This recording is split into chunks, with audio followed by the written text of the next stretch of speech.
22-23ನೇ ಸಾಲಿನಲ್ಲಿ ನಡೆದಿರ್ತಕ್ಕಂತಹ ವರ್ಗಾವಣೆಯಲ್ಲಿ ನಮ್ಮ ಶಾಲೆಯಲ್ಲಿ ಇಬ್ಬರು ಶಿಕ್ಷಕರು ಶ್ರೀಮತಿ ಸುವರ್ಣ ಮೇಡಮ್ ಜ್ಞಾನಗೌಡ ಮತ್ತು ಶ್ರೀಮತಿ ನೀಲಕುಮಾರಿ ಮೇಡಮ್ ಅವರು ವರ್ಗಾವಣೆ ಹೊಂದಿದ ಪ್ರಯುಕ್ತ ಬೀಳ್ಕೊಡುಗೆ ಸಮಾರಂಭವನ್ನು ಈ ದಿನ ಇಟ್ಕೊಂಡಿದ್ದೀವಿ.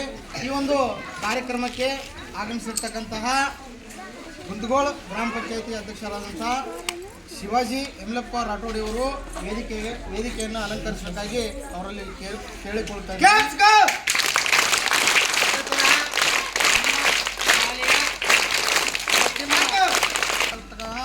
ರಮೇಶ್ ಅವರು ಕೂಡ ಈ ಒಂದು ವೇದಿಕೆಗೆ ಆಗಮಿಸಬೇಕಾಗಿ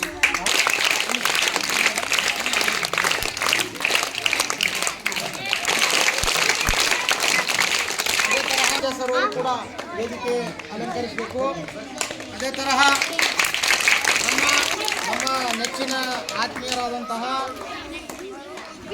ಬಂಜಾರ ಸಂಘದ ಯುವ ಘಟಕದ ಅಧ್ಯಕ್ಷರಾಗಿರ್ತಕ್ಕಂಥ ನೀಲೇಶ್ ಅವರು ಕೂಡ ವೇದಿಕೆಯನ್ನು ಅಲಂಕರಿಸಬೇಕು. ಕಾರವಾರಿಯಾಗಿರ್ತಕ್ಕಂತಹ ವಿಜಯಪುರ ಕೂಡ ಈ ವೇದಿಕೆಯನ್ನು ಅಲಂಕರಿಸಬೇಕು. ಒಂದು ಕಾರ್ಯಕ್ರಮದ ಮುಖ್ಯ ಅತಿಥಿಗಳಾಗಿರ್ತಕ್ಕಂತಹ ನಮ್ಮ ಶಾಲೆಯ ಶ್ರೀಮತಿ ಸುವರ್ಣ ಮೇಡಮು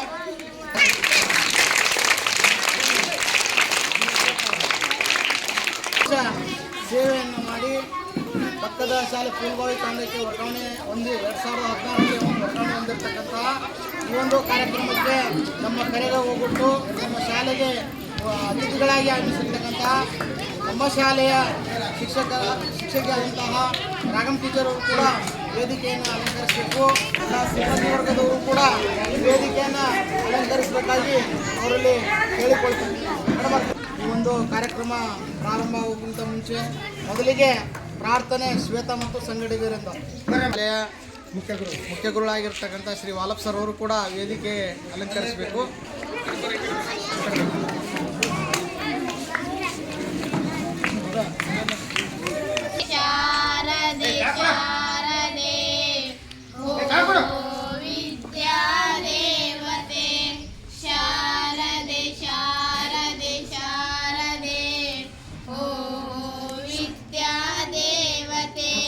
ಬ್ರಹ್ಮನ ರಾಣಿಯು ನೀನಮ್ಮ, ನಿನ್ನ ಯೌವನವು ನವಿಲಮ್ಮ. ಬ್ರಹ್ಮನ ರಾಣಿಯು ನವಿಲಮ್ಮ, ನಿನ್ನ ಯೌವನವು ನವಿಲಮ್ಮ.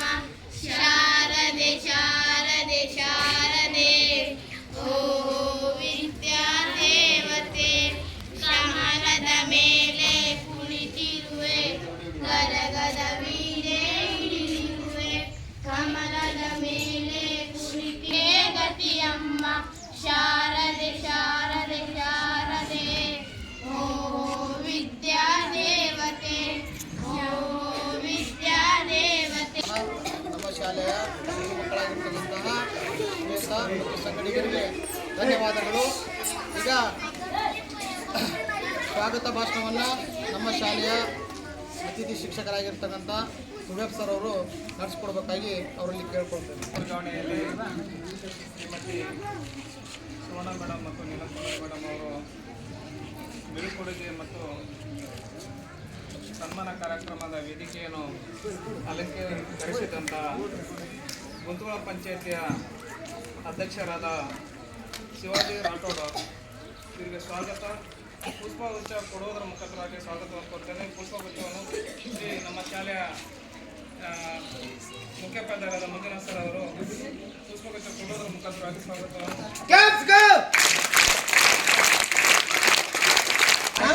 ದ್ರೌಪದಿ ನಾಗನಾಥ್ ಅವರು ಮತ್ತು ಮಾಜಿ ಗ್ರಾಮ ಪಂಚಾಯತ್ ಸದಸ್ಯ ಗೋಪಿನಾಥ್ ಅವರಿಗೆ ಈ ವೇದಿಕೆಯನ್ನು ಸ್ವಾಗತಿಸುತ್ತೇನೆ. ರಮೇಶ್ ಅವರಿಗೆ ತಿಪ್ಪಣ್ಣ ಸರ್ ಅವರೆಲ್ಲ ಪುಷ್ಪಗುಚ್ಛ ಕೊಡೋದರ ಮುಖಾಂತರವಾಗಿ ಸ್ವಾಗತವನ್ನು ಕೊಡಬೇಕು ಅಂತ ಹೇಳ್ತಾರೆ.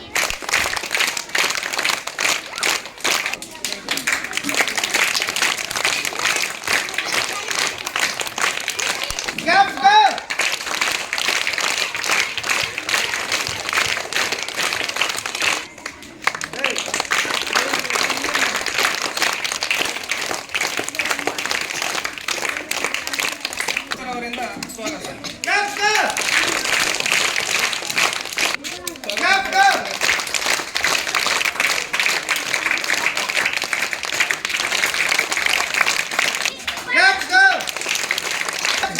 ಇಲ್ಲ ನಾ ಮಾಡ್ತೀನಿ.